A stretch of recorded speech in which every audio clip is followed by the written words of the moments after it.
Bismillahirrahmanirrahim. Assalamualaikum warahmatullahi wabarakatuh.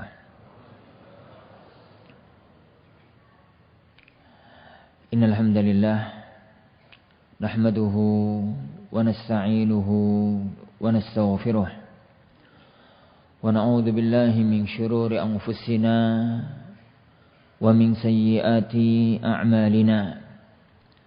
Man yahdihillahu fala mudilla lahu ومن يضلل فلا هادي له.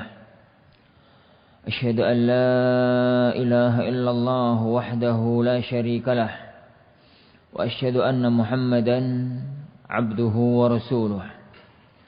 يا أيها الذين آمنوا اتقوا الله حق تقاته ولا تموتن إلا وأنتم مسلمون. يا أيها الناس اتقوا ربكم الذي خلقكم من نفس واحدة وخلق منها زوجها وبث منهما رجالا كثيرا ونساء واتقوا الله الذي تساءلون به والأرحام إن الله كان عليكم رقيبا. يا أيها الذين آمنوا اتقوا الله وقولوا قولا سديدا يصلح لكم أعمالكم ويغفر لكم ذنوبكم ومن يطع الله ورسوله فقد فاز فوزا عظيما. اللهم صل وسلم وبارك على نبينا محمد وعلى آله وأصحابه ومن سار على نهجه إلى يوم الدين. أما بعد. Jamaah kaum muslimin, jamaah kaum muslimah, para bapak, para ibu, ikhwani wa akhwati yang semoga senantiasa mendapatkan curahan rahmat dan taufik dari Allah Subhanahu wa taala. Islam adalah agama kasih sayang. Tatkala Allah Subhanahu wa taala mengutus Rasulullah sallallahu alaihi wasallam, maka Allah Subhanahu wa taala menyampaikan risalah agung, tugas utama yang diemban oleh beliau dengan firman-Nya, "Wa ma arsalnaka illa rahmatan lil alamin." Dan tidaklah kami mengutus engkau wahai Muhammad kecuali rahmatan lil alamin, untuk membawa kasih sayang, membawa kedamaian, membawa kemaslahatan dan kebaikan untuk alamin, semua orang yang ada di alam semesta ini. Bahkan bukan hanya manusia. Kasih sayang yang diusung oleh Islam, rahmat dan kemaslahatan yang diusung oleh agama kita juga berlaku untuk makhluk-makhluk Allah yang lain, baik itu jin maupun binatang maupun lingkungan.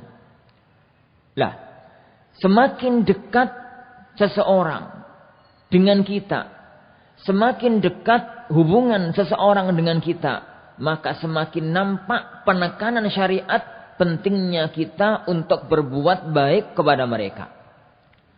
Maka tatkala kemarin, pada waktu-waktu yang kemarin, 2 bulan, 3 bulan yang kemarin, kita bahas 2 masalah berurutan. Yang pertama adalah kewajiban bakti kepada kedua orang tua. Karena orang tua adalah manusia yang paling berjasa dan yang paling baik terhadap kehidupan kita. Lalu kita susul dengan masalah haramnya, dahsyatnya, bahayanya durhaka kepada kedua orang tua kita. Maka pada pertemuan kita yang berbarokah ini, para jamaah yang dimuliakan oleh Allah Subhanahu wa taala, kita lanjutkan pembahasan kepada kerabat yang selain orang tua kita, yaitu para kerabat-kerabat dekat kita. Bagaimana Islam menuntun, bagaimana syariat kita memerintahkan dan mensyariatkan sikap kita kepada mereka. Kita belajari sabda Rasulullah sallallahu alaihi wasallam yang diriwayatkan oleh Imam Bukhari dan Imam Muslim dari Anas bin Malik, bahwasanya Rasulullah sallallahu alaihi wasallam bersabda, "Man ahabba an yubsata lahu fi rizqihi wa yunsa'alahu fi atharih falyasil rahimah.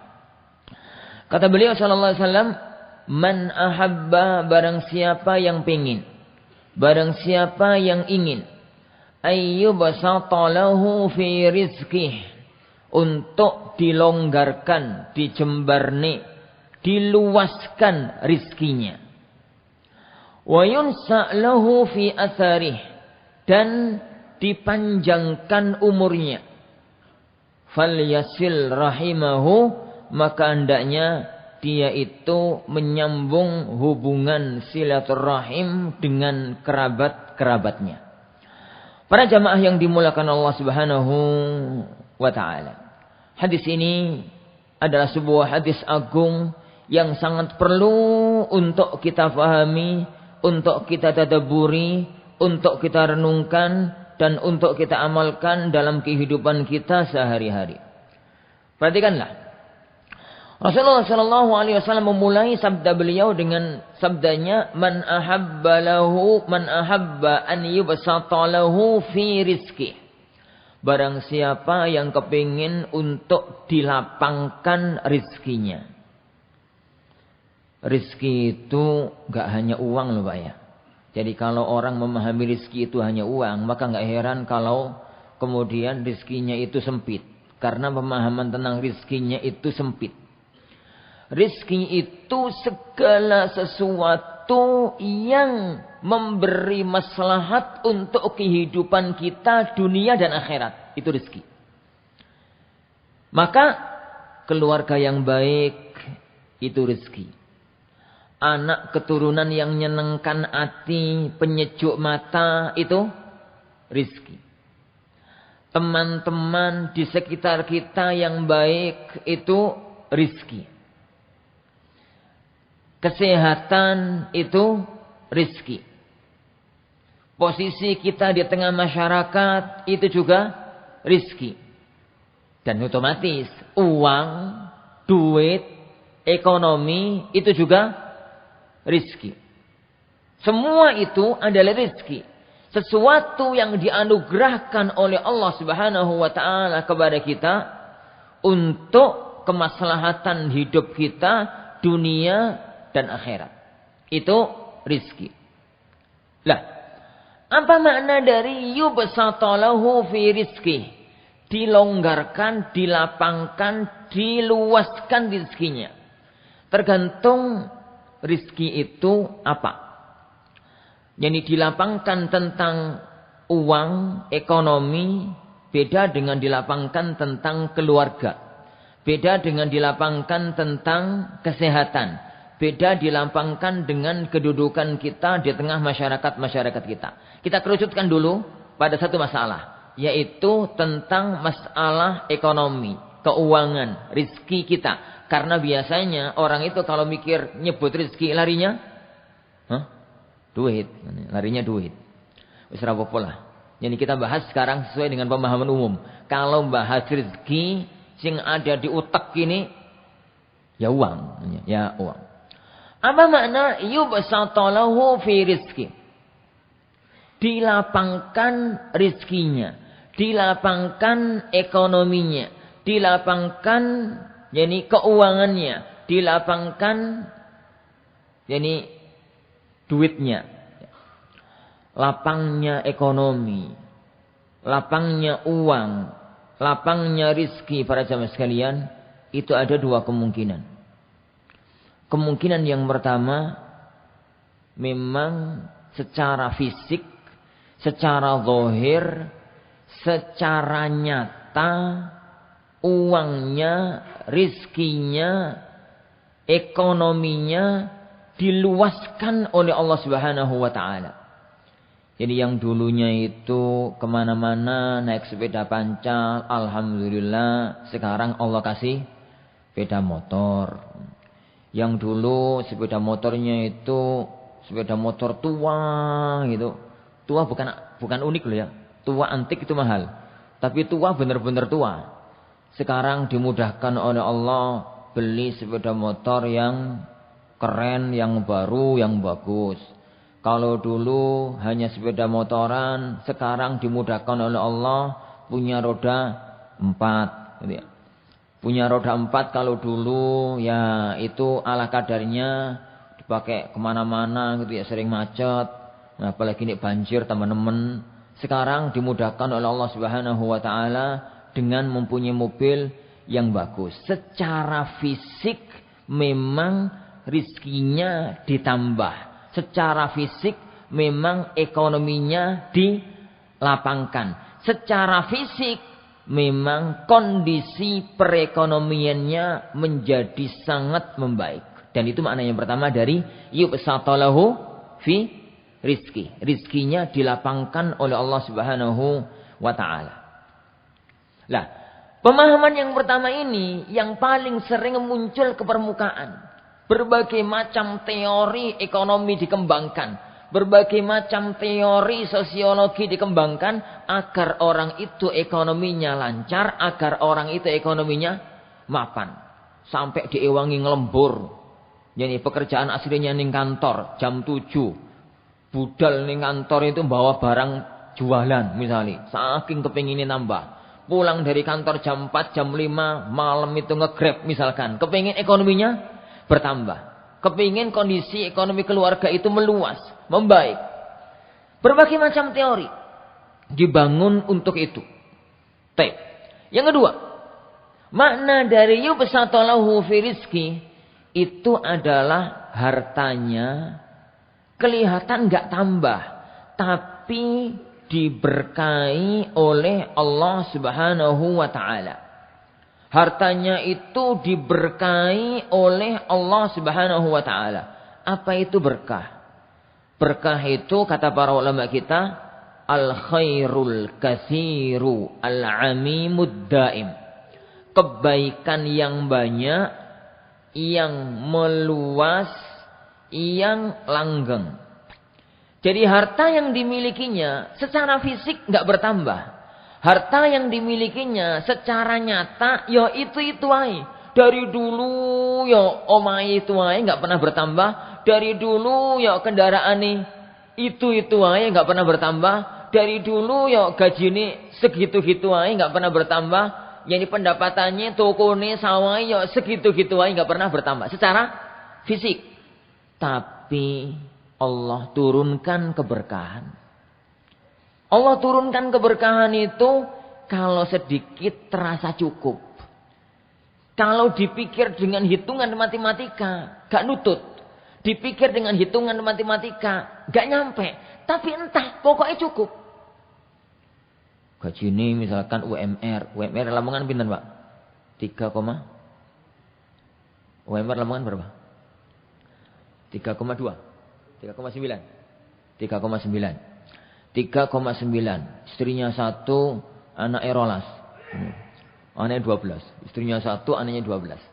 Itu yang 1 kuliah, yang 1 SMA, yang 1 SMP, yang beberapa SD, yang 1 bayi ngono ya. Secara teori matematika diutak-utak dengan cara apapun, gak nutut itu uang. 3,9 dengan gak punya pekerjaan yang lain, ya gajinya hanya itu, pendapatannya hanya itu, tapi istrinya 1, jadi terus anaknya banyak. Mesti nih untuk ngirimi anaknya yang kuliah, ditambah lagi anaknya yang di SMA, apalagi ada yang mondok, entek itu duit. Di rumah gak cukup.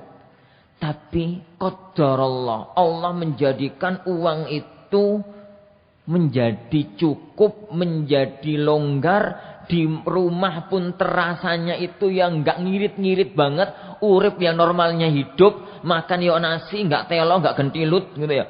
Yani lauk ya lomarnya lauk, ya mujair, ya bandeng, ya tahu, ya tempe, ya teri, ya apa. Normalnya hidup. Kalau ditanya, dari mana kok bisa cukup? Enggak tahu. Pokoknya cukup. Pokoknya cukup. Itu keberkahan. Jadi rizki itu membawa kebaikan. Yang namanya kebaikan dalam rizki itu terasa cukup. Cukup bukan hanya untuk dia. Kebaikan itu yang banyak itu amim. Amim itu bukan dirasakan untuk dia sekeluarga tok, tapi bisa merembet kepada yang di sekitarnya. Yo tonggoni yo iso ngrasakno. Yo sering ater-ater. Ater-ater tulisannya, Bu. Sering ngasih-ngasih sama tetangga. Yo sering datang ke adik kakak, yo bawa-bawa barang. Yo dia itu banyak berbuat bakti kepada kedua orang tuanya dengan memberi kepada kedua orang tuanya. Misalkan dengan uang itu. Dari mana ekonominya? Secara hitungan matematika dari mana? Enggak tahu. Pokoknya cukup dan ada. Dan kebaikan yang banyak itu, yang meluas itu daim sifatnya. Daim itu bukan untuk dunia tok. Tapi harta itu bisa menjadi kebaikan dia dunia. Dan yang paling inti adalah menjadi kebaikan dia nanti di alam akhirat.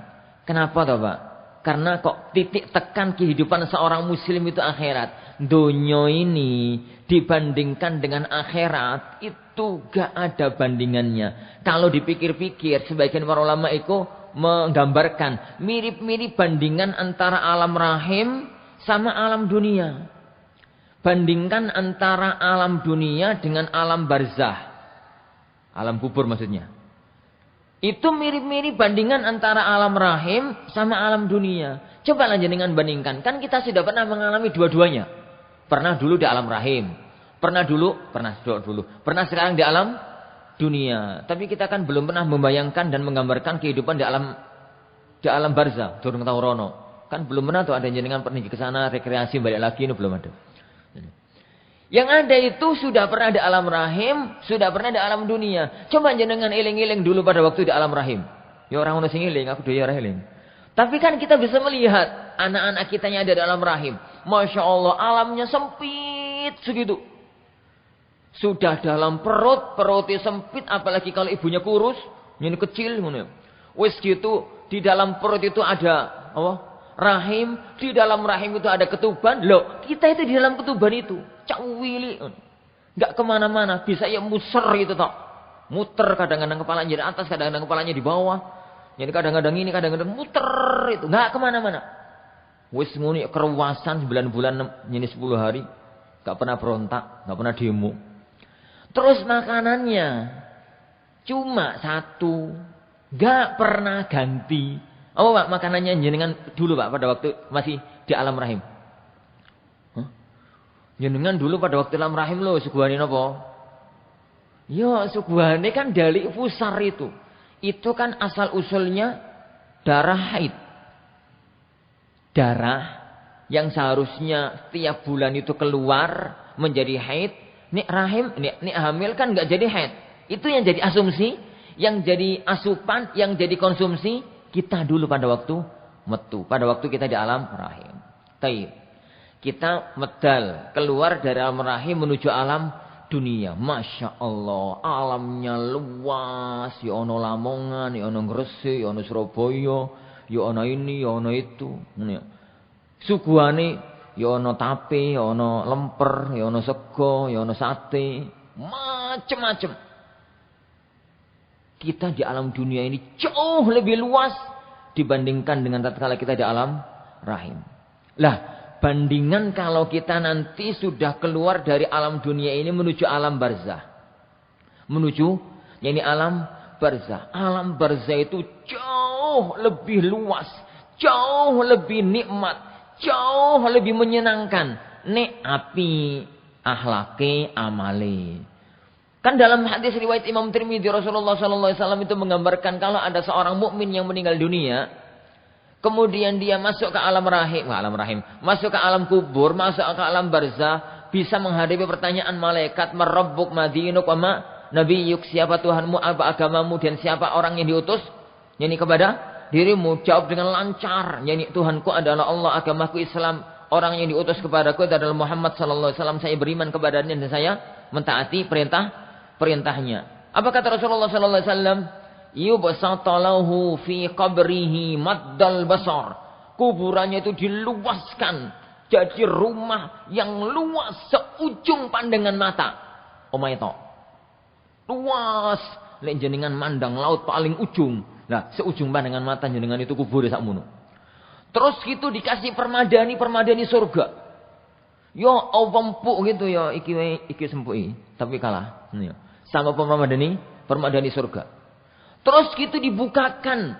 Jadi hawa dari surga datang kepadanya. Angin surga datang kepadanya, bau-bauan surga. Ya wangi pol bau surga. Ini. Itu hidup rumah di alam barzah. Gambarannya semacam itu. Meskipun aku orang tahu pengalaman. Ini ya, gambarannya kira-kira semacam itu. Lah itu di alam kubur. Apabila masuk alam akhirat, tambah nggak ada apa-apanya. Nggak ada apapun yang bisa digambarkan antara dunia dengan akhirat.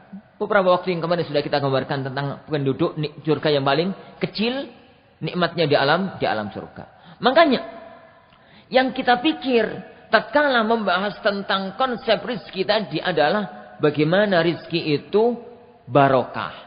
Dalam arti terasa banyak, terasa menjadi kebaikan, gak mesti banyak.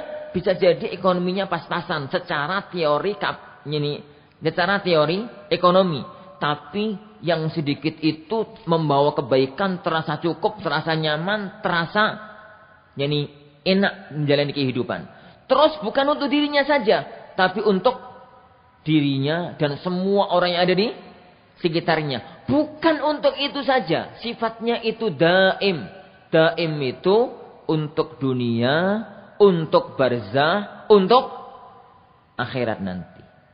Nah, kita akan kepingin toh mempunyai rizki dalam arti uang nih, yang diluaskan oleh Allah. Mungkin nyatanya, fisiknya, bentuknya memang banyak. Mungkin kelihatan dikit, cuma UMR, tapi sifatnya itu rizki itu barokah. Terasa cukup, bukan untuk dia tok, tapi dia dan keluarga, dan untuk semua orang yang ada di sekitarnya, dunia dan akhirat. Yubsatalahu fi rizki. Baik. Kalau kita luaskan pembahasan rizki. Rizki itu kita luaskan kepada kesehatan. Rizki itu kita luaskan kepada keluarga. Rizki itu kita luaskan kepada yang lain. Maka tinggal samakan saja. Kesehatan para semakin itu juga bagian dari rizki. Yubsatalahu fi rizki. Diluangkan, dilapangkan rizkinya berupa kesehatan. Berarti dijadikan oleh Allah Subhanahu wa taala sehat selalu. Enggak sakit. Ya uang itu mesti lumrahe ono sakite. Tapi sakitnya tidak sampai menjadikan dia termadaratkan. Sakitnya itu mudah diatasi. Sakitnya itu tidak menjadikan dia menyimpang dari jalur Allah Subhanahu wa taala. Sakitnya itu tidak menjadikan dia keluar dari syariatnya Allah Subhanahu wa ta'ala. Dilapangkan rezeki dalam arti keluarga. Istrinya, anaknya jadi orang baik-baik. Benar-benar menjadi qurrata a'yun. Penyejuk jiwa. Penyejuk mata. Karena anak itu kan yang model-model. Jadi dalam bahasa Al-Quran, anak itu ada yang jadi penyejuk mata. Seneng gitu lihat anaknya. Adem gitu lihat anaknya. Setiap kali mendengar suara anaknya, lihat anaknya itu tentrem gitu. Tapi ono loh, orang tua itu lihat anak sawapet. Ini kudu nesuai kan lihat anaknya. Allah membahasakan Al-Quran, dalam Al-Quran itu ada sebagian anak itu aduwwal lakum, musuhmu. Jadi digambarkan sampai koyok musuh, saking seperti.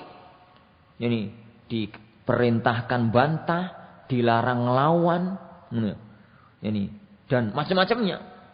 Gambaran anak yang enggak benar. Ada anak itu yang digambarkan oleh Allah sebagai fitnah, ujian bagi orang tuanya. Orang tuanya enggak napa-napa, dipanggil polisi gara-gara anaknya. Orang tuanya enggak napa-napa, disuruh ke kepala desa, kembali desa, ada kasus karena kasus anaknya. Ya, sebenarnya orang tuanya enggak ada masalah. Semua terjadi karena anaknya. Tapi dia enggak sampai benci kepada anaknya. Belum jadi musuh. Tapi anaknya benar-benar menguji kehidupan orang tuanya. Yani yubsatalahu fi rizki.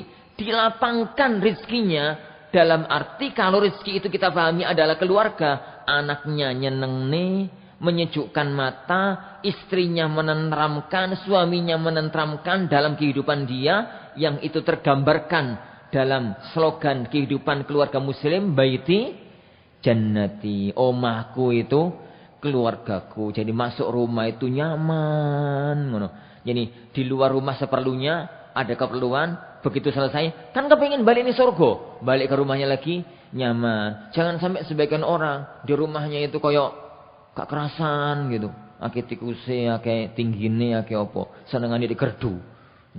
Dengan itu di luar, nggak tahu kenapa. Ini senengane kok di luar. Itu yang pertama. Jadi, dan siapakah di antara kita para jemaah sekalian yang tidak kepingin mendapatkan ini?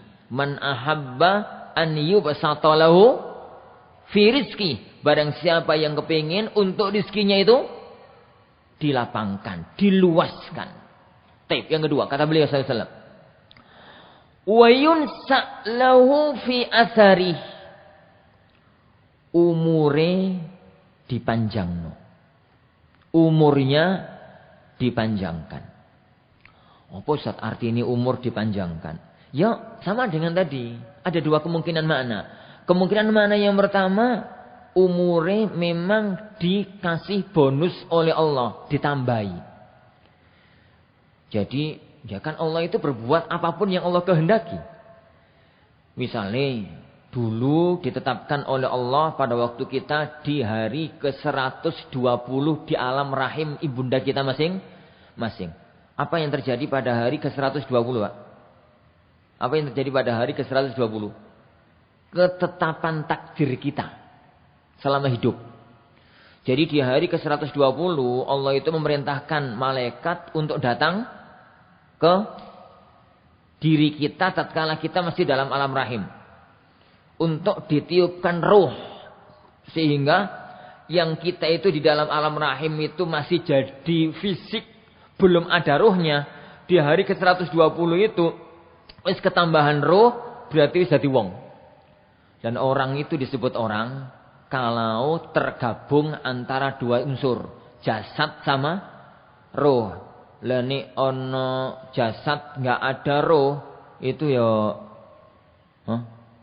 mayit. Ini jasad gondok roh itu mayit. Toh boneka, jasad gondok ruhe. Ini kan bahas spiritual ya. Itu masalah lain. Yang kedua, roh tanpa jasad. Sinten, Pak? Roh tanpa jasad. Roh tanpa jasad, ya enggak menungso, ya enggak orang. Roh kono jasate kok orang, ya enggak orang. Orang itu baru dinamakan dengan orang kalau sudah berkumpul, bergabung antara roh sama jasad. Dan ini yang menjadikan orang itu hidup. Yang menjadikan orang itu hidup. Dan itu terjadi di hari ke-120 tatkala kita dalam rahim ibunda kita masing-masing. Lah, tatkala itulah Allah memerintahkan untuk menetapkan garis takdir hidup manusia masing-masing. Salah satunya, wa yuktabu ajaluh. Ajale itu wis ditetapkan. Orang ini hidup berapa tahun, orang ini sampai umur berapa, orang ini wafatnya di mana, orang ini wafatnya kenapa, itu sudah ada garis takdirnya. Tapi jika Allah berkehendak, Allah dengan mudah ditambahi umure. Asale jatah umure 40 tahun ditambahi jadi 80 tahun. Asalnya 80 tahun ditambahi jadi 120 tahun, misalkan gitu. Asalnya 120 tahun ditambahi jadi 200 tahun. Jangan pengen, Pak, ditambahi sampai 200 tahun. Aku enggak mau. Ini. Lah wong saiki ki umur 40 wis remek kabeh ini. Ini 45 umur saya sekarang. Umur 45 wis remek kabeh ngene, ya selinu ya wis ngene kropos ya wis ngene, apa meneh umur 80 tahun apalagi umur 120 tahun, ya belas gak bisa berbuat apa-apa. Ini, itu makna yang pertama. Tetap makna yang pertama. Yunsa lahu fi athari, itu umurnya dipanjangkan. Itu yang pertama. Makna yang kedua yang difahami oleh para ulama, umurnya tetap. Jatahnya 40 ya 40 tahun. Jatahnya 60 ya 60 tahun. Enggak bertambah, enggak berkurang. Tapi umurnya dadi umur sing barokah. Umurnya diberkahi oleh Allah Subhanahu wa taala. Waktu-waktunya diberkahi oleh Allah Subhanahu wa taala. Banyak amal kebajikan yang bisa dilakukan oleh seseorang dengan waktu yang mepet, waktu yang sedikit. Itu tanda nih umur itu barokah. Ini tanda kalau umurnya itu barokah. Lihatlah para jamaah sekalian, para ulama-ulama kita. Lihat para ulama-ulama kita. Kita ambil salah satu contoh, salah satu imam ternama dalam fikih madhab syafi'iyah. Salah satu panglima fikih madhab syafi'i. Dan kita semua insya Allah kenal lah kalau orang satu ini. Al-Imam An-Nawawi. Rahimahullahu ta'ala. Penulis Riyadhus Shalihin. Kayaknya Riyadhus Shalihin itu semua orang kenal lah kitab itu.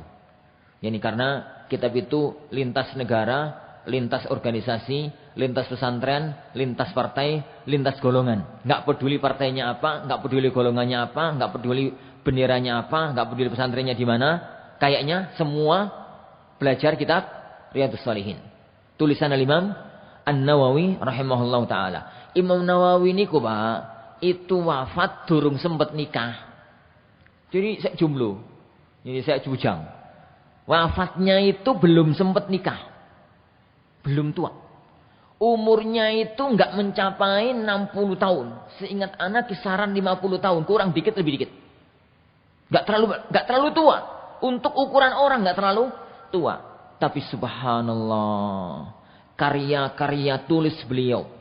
Keilmuan beliau. Wallahi. Seandainya orang zaman sekarang mempelajari kitab tok itu. Mungkin bayi merocot metu.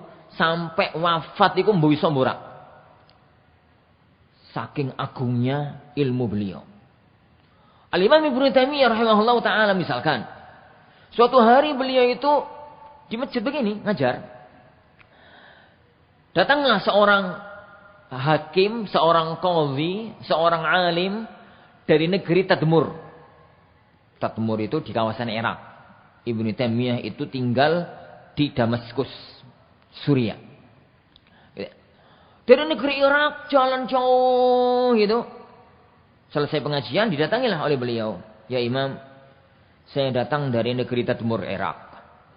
Saya datang jauh-jauh diutus oleh orang-orang di negeriku supaya jenengan nuliskan kepada kami tentang akidah Ahlus Sunnah dalam masalah nama dan sifat Allah dan tentang masalah takdir.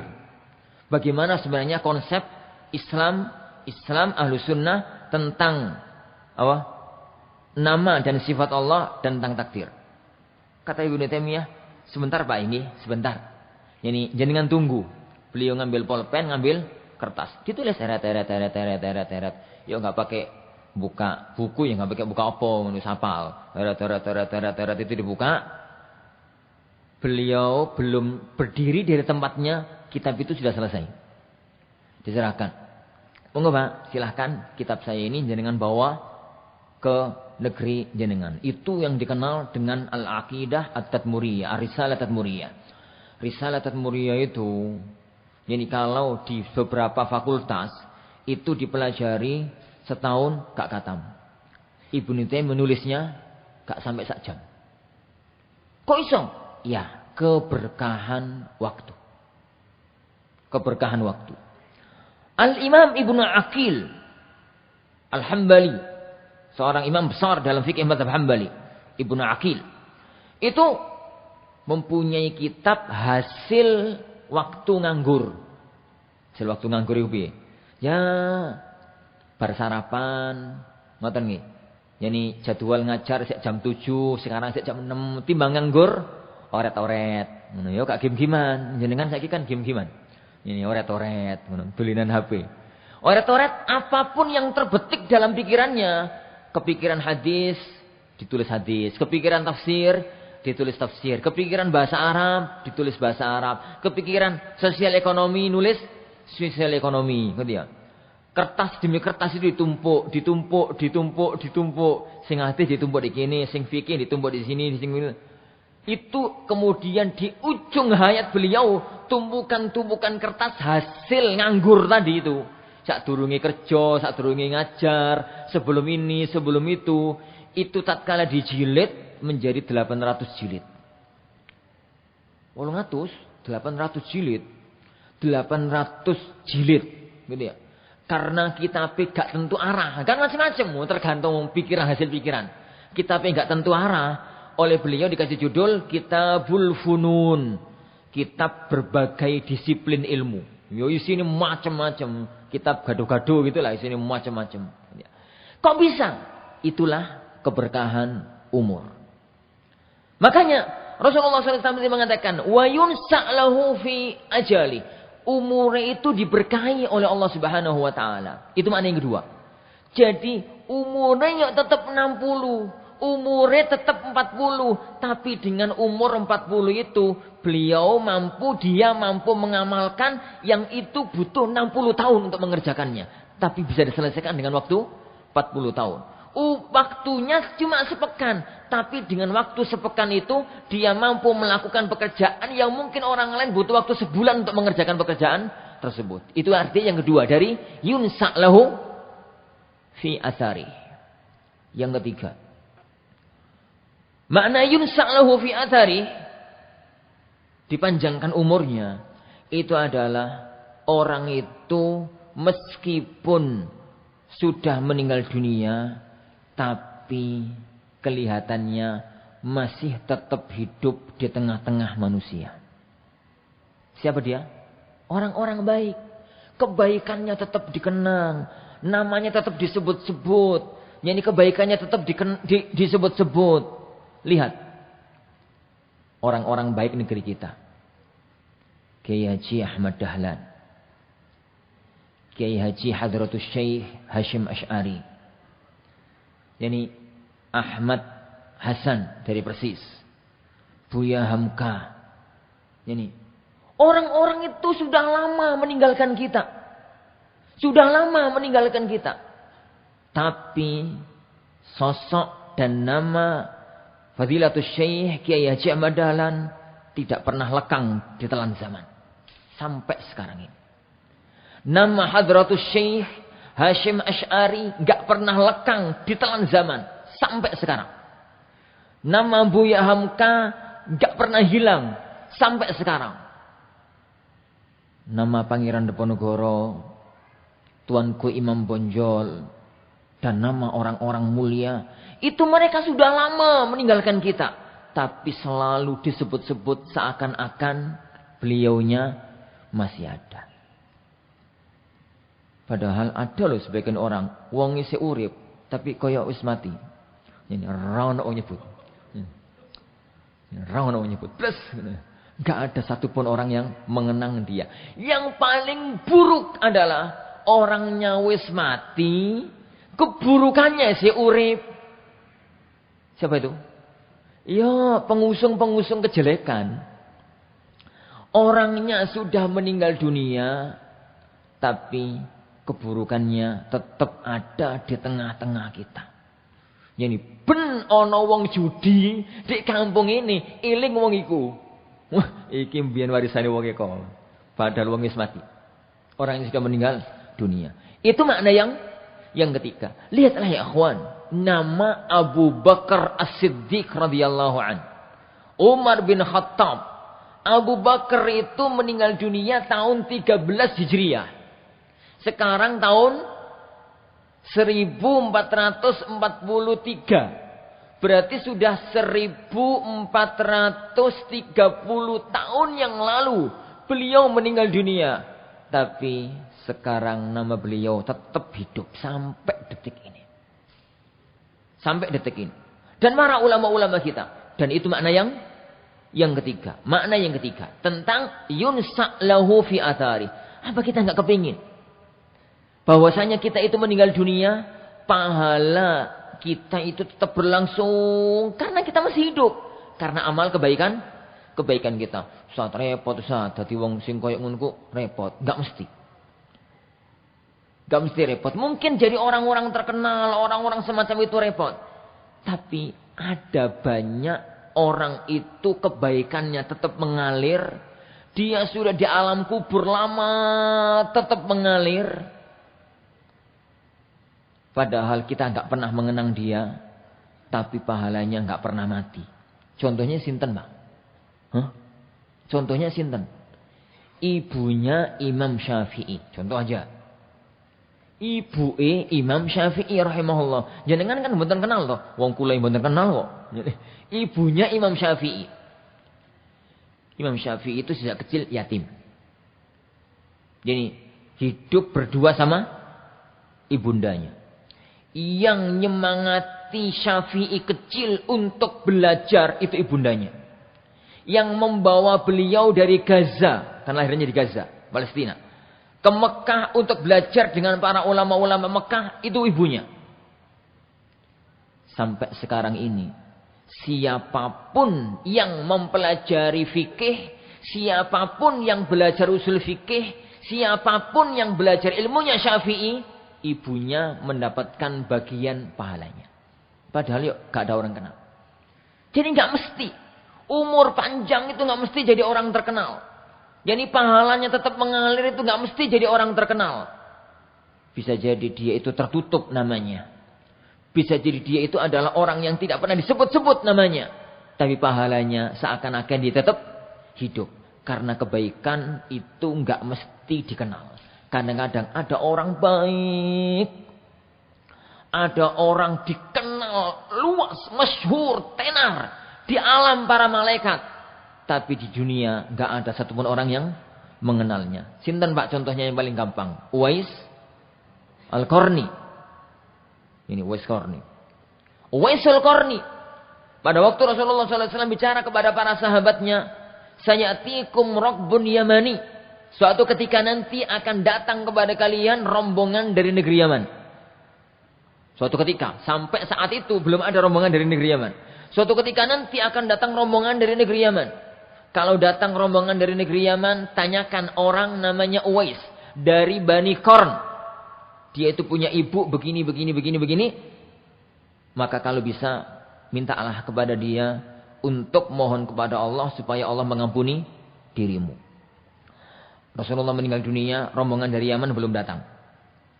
Abu Bakar jadi khalifah sampai meninggal dunia, rombongan dari Yaman belum pernah ada.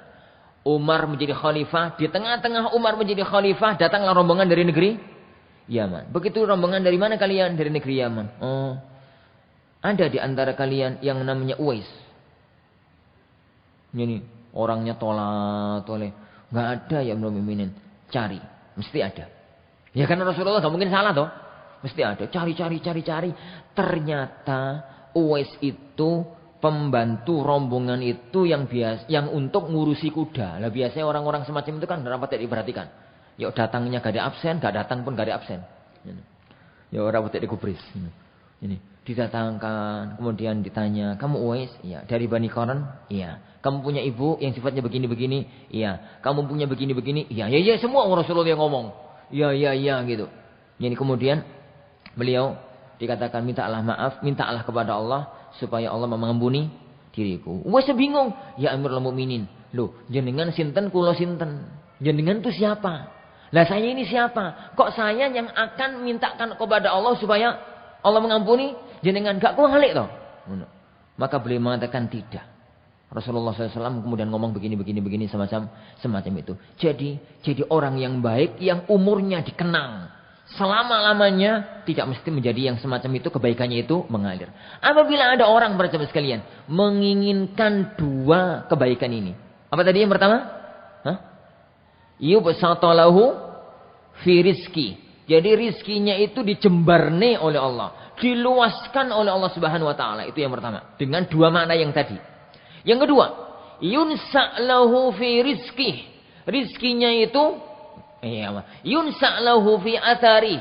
Umurnya itu dipanjangkan oleh Allah. Dengan tiga makna tadi. Bapak yang pertama, umurnya memang dipanjangkan tenanan. Yang kedua, diberkahi umurnya. Umur yang pendek bisa melakukan amal kebaikan yang banyak. Yang ketiga, beliaunya sudah meninggal dunia, tapi kebaikannya tetap mengalir, pahalanya tetap mengalir, seakan-akan tetap hidup di tengah-tengah manusia, padahal sudah meninggal dunia berabad-abad yang lalu.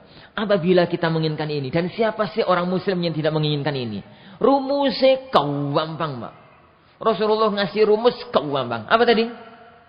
Fal yasil rahimah. Ini kan mesti ngomong tuh. Falyasil rahimah. Pok sambung hubungan baik dengan kerabat-kerabatmu. Jadi keutamaan yang seagung itu. Wong orang itu loh, saya kira mikir konsep ekonomi ben mapan ku ruwet apa meneh zaman pas setelah corona kayak gini. Ngono. Setelah ekonomi ambruk gitu ya, setelah ekonomi goyang. Ini orang sekarang sudah mulai bangkit. Sekarang ini Covid sudah selesai atau belum toh? Wes anggaplah selesai ngono. Wes salah ngono. Sekarang itu orang mulai bangkit, berbagai macam teori ekonomi dimunculkan untuk membangkitkan ekonomi. Apalagi dengan banyaknya bencana alam, berbagai teori dimunculkan. Kenapa kita tidak mengambil teorinya ilahi? Kenapa kita tidak mengambil teorinya pencipta alam semesta, pemilik rezeki, pengatur kehidupan Allah Subhanahu wa taala? Orang itu kadang-kadang bingung, kepingin punya umur panjang, kepingin punya umur barokah. Zaman sekarang tuh Ustaz, Masya Allah, kau ya iko waktu 24 jam itu gak cukup. Lihatlah Pak, jenengan yang sudah sepuh-sepuh kayak saya. Aku ke sepuh apa durung? Jenengan yang sudah sepuh-sepuh kayak saya. Dulu pada waktu kita itu masih kecil, durung ono listrik, belum ada listrik, ya durung ono diesel, apalagi HP, plus belum ada. Itu kalau bapak-bapak kita kerja, itu gimana? Mbah-mbah kita kerja, itu gimana? Ba'da subuh, itu masih di rumah nongkrong. Ya ngopi, ya ngeteh, ya apa gitu sama anake. Engkau sudah mulai matahari ya jam-jam sekian lah. Matahari belum terbit tapi sudah mulai terang, itu baru berangkat ning sawah, ngono nggo sapi, ngombe, ngono. Berangkat ning sawah, nggo pacul ke sawah. Engkau nanti jam 9 dienter sama sarapan sama istrinya. Kemudian istrinya telah ba'da asar pulang. Maghrib sudah sampai di rumah. Ba'da maghrib ngaji gitu ya sama keluarganya. Kadang-kadang pengajian. Ba'da isya tidur. Kan zaman itu enggak ono lembur. Lembur apa urung listrik. Ini. Malam itu gelap gitu, enggak ada apa-apa. Tapi faktanya yo iso mangan nih.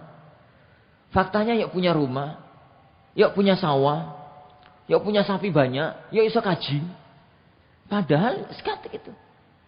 Kenapa terjadi? Itulah keberkahan. Keberkahan umur, keberkahan rezeki. Kalau sekarang itu heran anak. Saya itu sering keluar malam. Saya tadi itu berangkat jam 2:30. Ini dari rumah maksudnya ke sini jam 2:30. Dan anak itu saya itu sering pulang itu jam 11. Jam 11:30 itu nyampe rumah. Ya enggak ngelayap, Pak. Ya buat dari mana gitu lo pulang. Dari mana pulang itu. Tidak ada waktu pun yang saya keluar rumah mesti ada orang wis kerja. Tadi saya berangkat itu sono bapak-bapak ini jualan, wis ada apa gitu. Kadang-kadang wis pasar wis rame. Masya Allah jam 2:30 pasar rame kenapa pikiranku. Ini malam itu masih banyak orang gitu. Tapi kenapa kok banyak orang itu ngeluh? Ketemu orang ngomong itu jaluk utangan. Ini.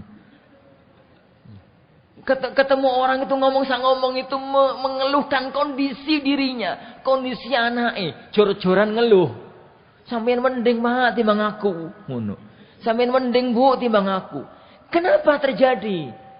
Karena orang banyak mengandalkan konsep akal manusia, tidak mendekat kepada konsep ilahi.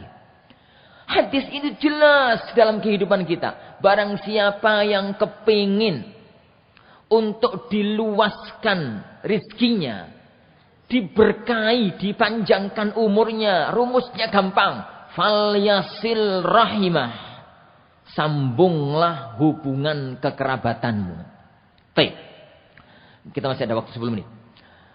Apa makna falyasil rahimah? Ada dua masalah yang perlu dibahas. Pertama, kerabat itu sinten yang perlu untuk kita sambung hubungan kekerabatan. Siapa itu kerabat? Siapa itu ar-rahim? Kerabat itu ya keluarga dekat. Nah, keluarga dekat itu sampai mana? Tergantung uruf. Uruf itu apa ya? Kebiasaan, pemahaman umum masyarakat sekitar. Beda daerah, beda konsep. Kalau di negeri Arab, pokoknya satu marga itu berarti jadi masih kerabat. Kayak kita akan kenal nama imamnya Masjidil Haram yang paling legendaris, Fadilatul Syekh Abdurrahman As-Sudais, gitu ya. As-Sudais itu marga. Pokoknya wong sing akhir jenenge itu fulan ibnu fulan, As-Sudais itu berarti masih kerabat. Lah iku abot. Karena kerabat, yakni marga itu diambil dari kakek yang keempat. Jadi kakek yang keempat. Jadi kakek yang keempat itu sinten, Pak? Jenengan. Bapak. Kakek pertama, kakek kedua, kakek ketiga, kakek keempat. Yo, kayak eling wis jenengan. Ini. Orang yang punya hubungan dengan kita ketemunya di bapak, niku sinten? Saudara. Ya. Ketemunya di kakek pertama, siapa? Sepupu misanan. Ketemunya di kakek kedua, sinten? Anak misanan ketemu anak misanan, minduan. Nggih, minduan. Kakek ketiga hilang. Anak minduan ketemu anak minduan silang. Apalagi kakek empat tambah belas. Jenengan kalau saya tanya, siapa yang tahu nama kakeknya yang keempat? Laron. Jangankan keluarganya, wong kakeknya ora kenal kok. Kakeknya juga kenal. Anak tahu nasab saya sampai kakek ketujuh. Ini, saya tahu nasab saya sampai kakek ketujuh. Ahmad Sabik bin fulan sampai kakek ketujuh. Yuk kenal toh. Para jangan lupa. Itu kalau kita pakai konsep keluarga kerabat di negeri Arab sulit. Maka kita kembalikan kepada uruf negeri kita. Kalau kita katakan ikhwan, saudara masih kerabat? Nggih. Paman bibi masih kerabat? Nggih. Gitu ya? Misanan masih dianggap kerabat? Ya. Taib, minduan? Masih nggih, masih. Taib. Bagus, masih. Anak minduan ketemu anak minduan. Ketelon ya. Itu masih kerabat? Masyarakat kita menganggap itu masih kerabat? Tenang toh. Ini, lah gak kenalin mboten lho. Anak enggak yakin kalau itu masih kerabat. Kalau saya sering menganggap kerabat negeri kita itu sampai sepupu. Sampai misanan, sampai sepupu. Berarti itulah makna rahim, makna kerabat yang harus kita sambung hubungan kekerabatan. Sambung hubungan kekerabatan. Nah, apa itu makna falyasil? Sambunglah hubungan kerabatmu. Sambunglah hubungan kerabatmu. Menyambung itu maknanya berbuat baik kepada kerabat kita. Baik yang kerabat itu berbuat baik kepada kita atau tidak berbuat baik kepada kita. Karena orang dengan kerabatnya itu pada zaman sekalian ada 3 jenis. Ada wasil yang nyambung, ada mukafi yang balas budi, ada qati yang mutus hubungan kekerabatan. Kata Rasulullah SAW, beliau bersabda, "Laisal wasilu bil mukafi. Innamal wasilu idza quti'at rahimuhu wasalaha." Laisal wasilu bil mukafi. Orang yang nyambung hubungan kekerabatan itu bukan hanya sekedar mukafi. Mukafi itu balas budi, balas jasa. Tapi orang yang nyambung kekerabatan itu adalah berusaha menyambung kerabat yang kerabat itu kepingin untuk mutus hubungan dengan dia. Jadi nyambung hubungan kerabatan itu berbuat baik kepada kerabat kita yang baik maupun kepada kerabat kita yang jelek. Kalau menyambung sama kerabat yang baik itu bagus. Tapi banyak orang bisa. Yang berat itu kan menyambung kerabat yang jelek. Nah, sampean kok gak tahu ketemu karo dulur sampean, Mbak. Nah, pripun, Dek? Wong dek yo ngono. Ngene, gak kaya wong ngono. Lah gimana aku bisa nyambung hubungan kerabat dengan dia? Dia gak kaya wong, mosok gak kaya wong, mosok kaya ketek. Ini gimana? Lah kalau cuma segitu, lah kalau memang dia berbuat baik sama aku, ya aku berbuat baik sama dia. Lah nek kapan pamanku itu open sama aku, ya aku tak apii. Iku ya siapapun bisa. Iku bukan nyambung kekerabatan. Itu bahasanya Rasulullah namanya mukafi. Mukafi itu yuk bales. Yuk bales. Kalau ada orang baik, kita ganti berbuat baik. Itu bukan nyambung. Itu masih mukafi. Bagus Ustaz. Yuk bagus. Daripada yang orang berbuat baik kita balas elek. Yuk bagus. Tapi belum sampai pada level wasil. Makanya nggak heran. Kalau Rasulullah SAW itu ngasih janji yang seindah itu. Ngasih janji yang sedahsyat itu. Ngasih janji yang semulia itu. Kenapa? Memang silaturahim itu abot. Kalau konsepnya itu adalah al-wasilu man idza quti'at rahimuhu wasalaha.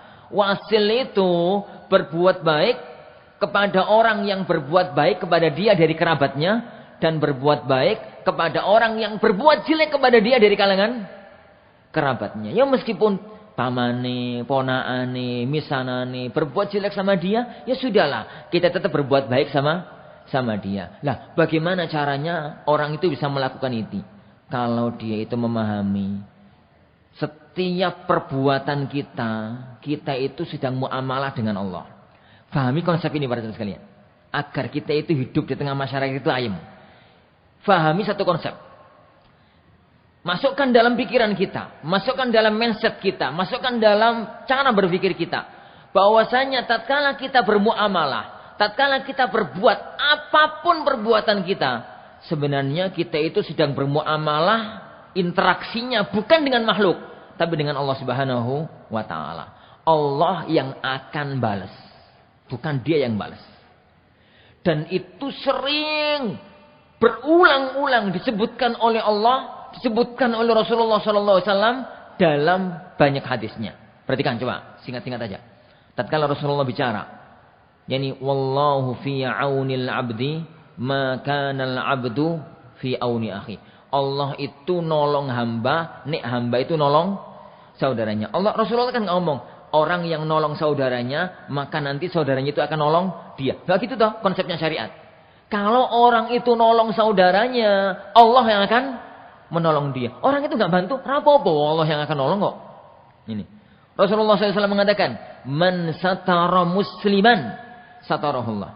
Barang siapa yang nutup aib seorang muslim, Rasulullah nggak mengatakan orang itu nanti nutup aib dia. Nggak begitu bahasanya Allah. Nggak begitu bahasanya Rasulullah. Bahasanya Rasulullah itu barang siapa yang nutup aib orang, Allah akan nutup aib dia. Yang balas itu Allah. Kebalikannya, man dharrahullah. Barang siapa yang dia itu madharat, nyusahkan orang lain, maka dharrahullah, Allah yang akan nyusahkan dia.